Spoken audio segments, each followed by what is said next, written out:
Yo, Brody, how you living? How you living? Don't give a fuck, cause your roommate is Fleece Johnson. Lamau. But anyway, I got some good news for you, twin. President said you can get the hell out of here and have a clean record if you do him a little favor. Okay, peep me out, hear me out, let me go. If you can go to hell, yes, I said hell, and come back with this joint called the Elixir of Life, President said he'll fuck with you. Now, we don't even know if this shit is real or not, but ain't nobody come back from that joint alive. So basically, you got two choices. A, keep chilling with your roommate, Fleece, and wait for your new roommate, Diddy, to pop in this jump. Or go to hell and literally go get your freedom. The choice is yours. And I know you done heard that more times than once, so don't even try to fake like this new to you. I like you, and I want you. Now we can do this the easy way, or we can do it the hard way. The choice is yours.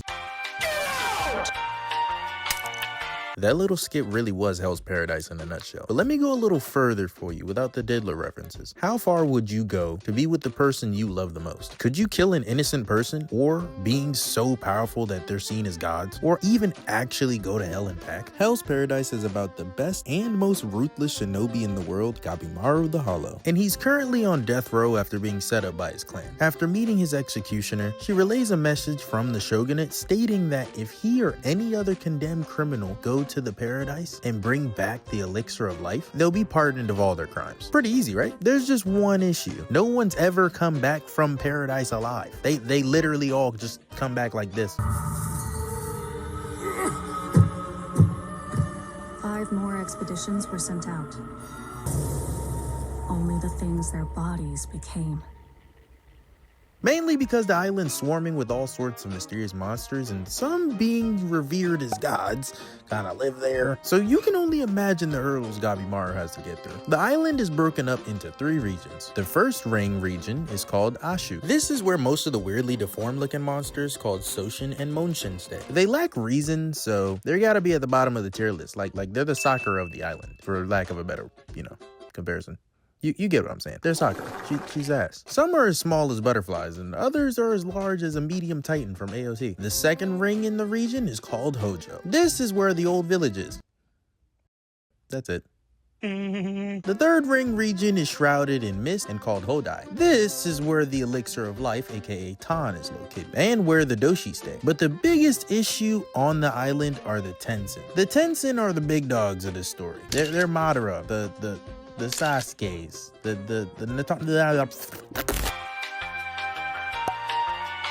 so much so that they established their own form of religion on the island and are revered as gods. They also keep the Doshi alongside them in their palace as their elite subordinates to carry out their duties throughout the island. The Tensen are seemingly immortal humanoid creatures that can utilize Tao at will, switch between male and female god forms, and basically regenerate from any wound. And as if that wasn't enough, both the Tensen and Doshi can command the Soshin. So yeah, they're broken as fuck. And although it does look beautiful enough to understandably be called paradise, this place is swarming with danger at every corner. And the shogunate really wanted the criminals to get through this shit with their hands tied.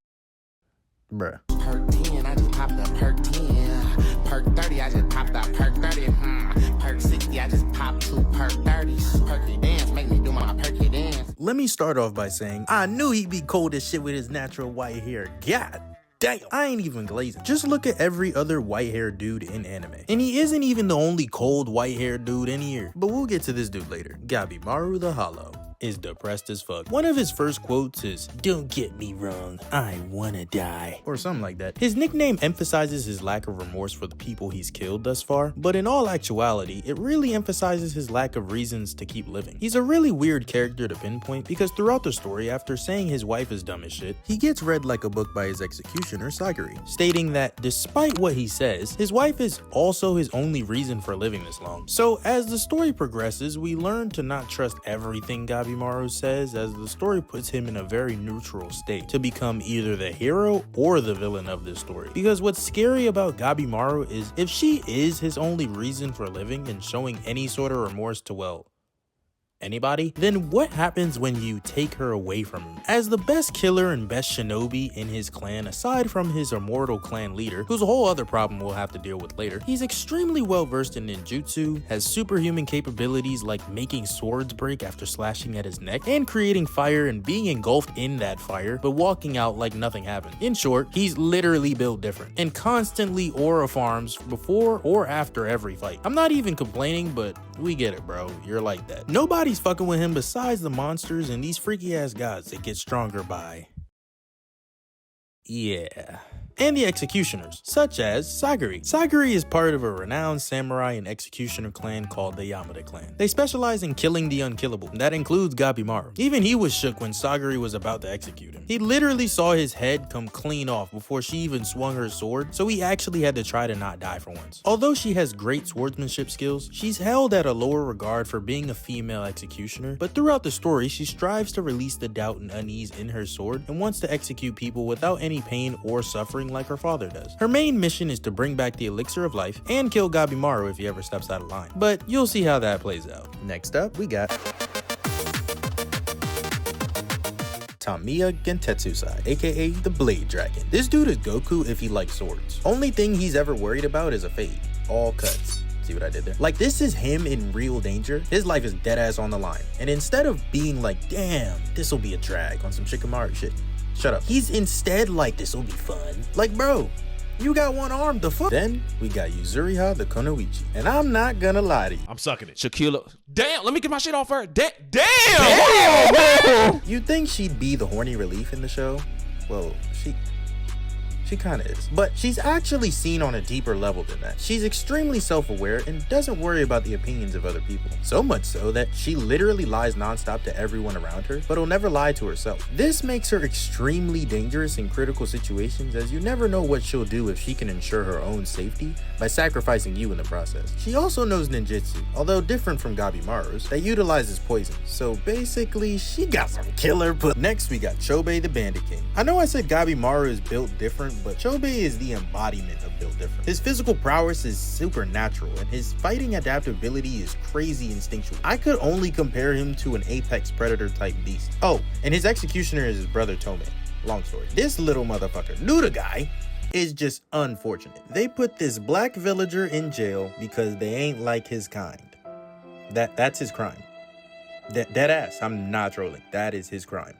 They did not like his people, killed all of them, and put his ass in jail. Sound familiar? I said your name is Chobei. Kunta Kinte.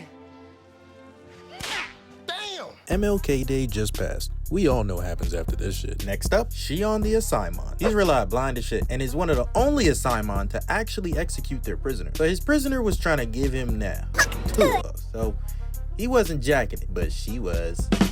Hey, hold on. I'm cooking this video.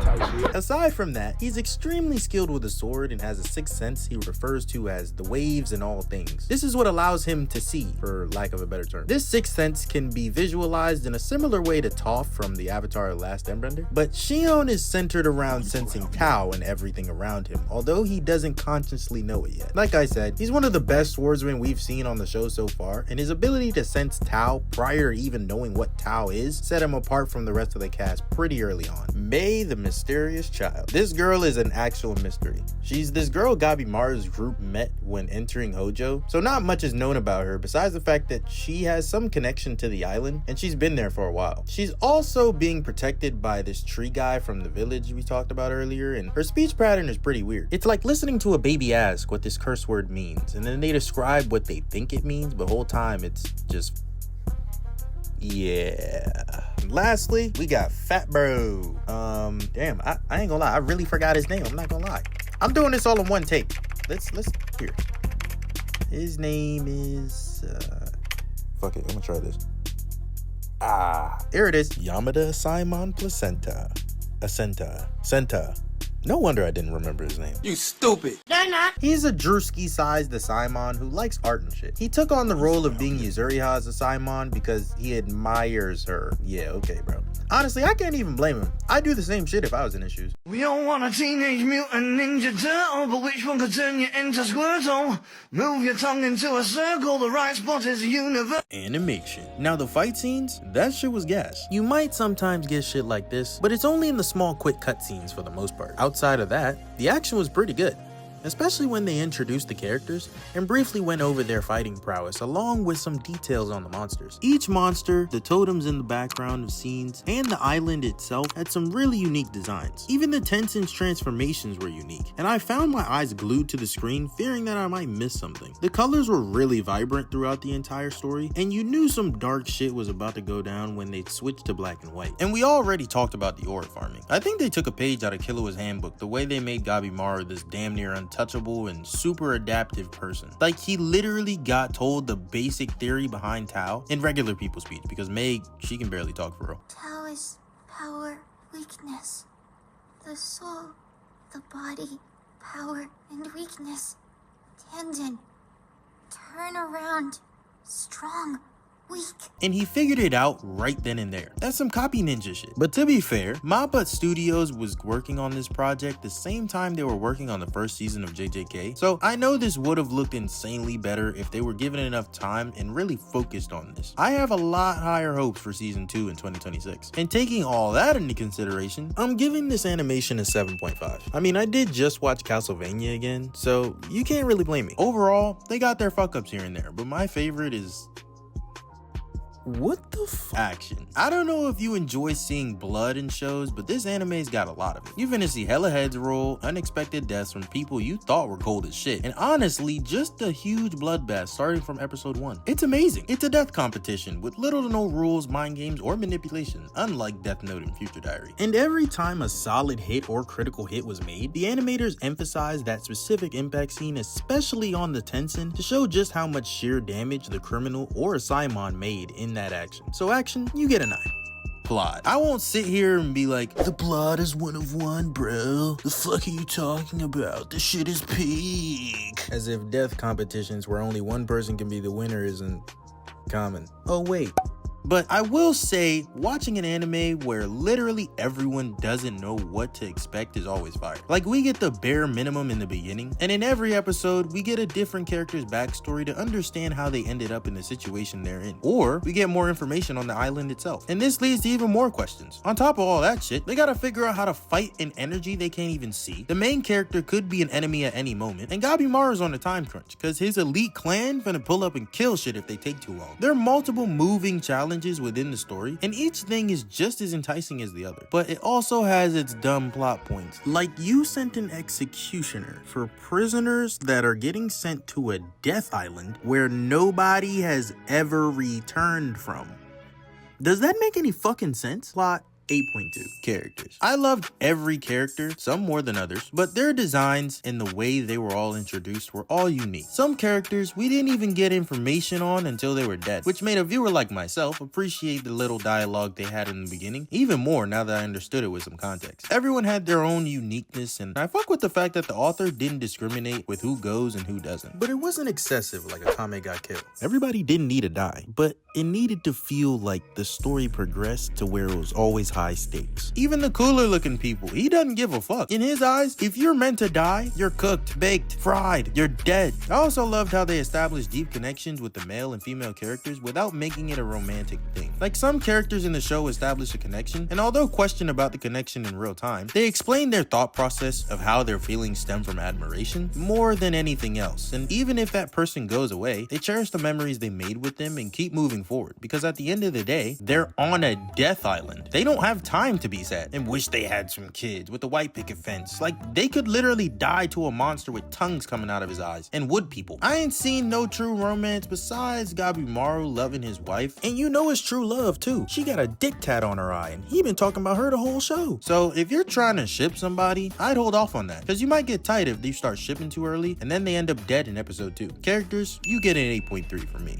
power system. In this world, everything was created from Tao, the origin of the universe. Some call it Ki, some refer to it as the waves of existence, but they all embody the same thing, which is energy or life force surrounding all things and circulating through living things. Some creatures can even manipulate or sense Tao. Based on the anime so far, it's unclear how to grow your Tao besides the freaky ass method that the Tenshin came up with, so scaling the Tao users is damn near impossible. But apparently, there are different types of Tao depending on your energy. Tao is balanced, so each Tao has specific types that are more or less harmful to them. It's all circumstantial, but Tao can literally make you invisible by applying certain techniques, shoot invisible projectiles, shoot light rays, transfer energy, and by manipulating the atmosphere, it can even make you fly. Even with Tao aside, there's still ninjutsu, swordsmanship, and pure animalistic instinct that can complement Tao's techniques to a different level. This power system has huge potential, but with the little information we have on Tao in the anime and the growth techniques we only know through the Freaksin, I gotta give this power system a 7.7. I'm looking forward to it though. Music. The music wasn't anything too crazy, but it definitely fit the anime. Like when the religious statue that was obviously manipulated and combined with other religions, they made sure to play some music in the background that matched its obscurity. It gave the vibe of an old shogunate dynasty where everyone was wearing garbs and the wooden shoe blocks or slippers. Plus the opening is actually gas. Like it's one of those openings I wouldn't be mad if my auto skip feature didn't work, so 8 it is. I think the pacing and progress made through this season was pretty good, but with the amount of deaths and characters we know so far, I don't know how they'll make it past the 4th episodes of season 2. Especially now that the unforeseen events occurred, like the good side is lacking a lot of power. I liked watching the anime each time, despite the drawbacks, and the dub was pretty good. And the action? Chef's kiss. Haven't seen this much bloodshed since I rewatched Dead Man Wonderland. Gabimaru being seen as the pinnacle and most ruthless shinobi, just to be the only prisoner to not want to kill people for no reason, was pretty good touch as well. The beginning painted him out to be some all-knowing super killer. He kinda is. I mean, how the fuck do you leave somebody like this with your hands tied? Come on, bro. But as we get to know the real Gabimaru, he's just going through life trying not to die, getting manipulated, and learning just like everybody else. But he is broken as fuck. Like, how the hell do you have an auto kill mode? How the fuck can your body move on its own if you lose consciousness? At a certain point,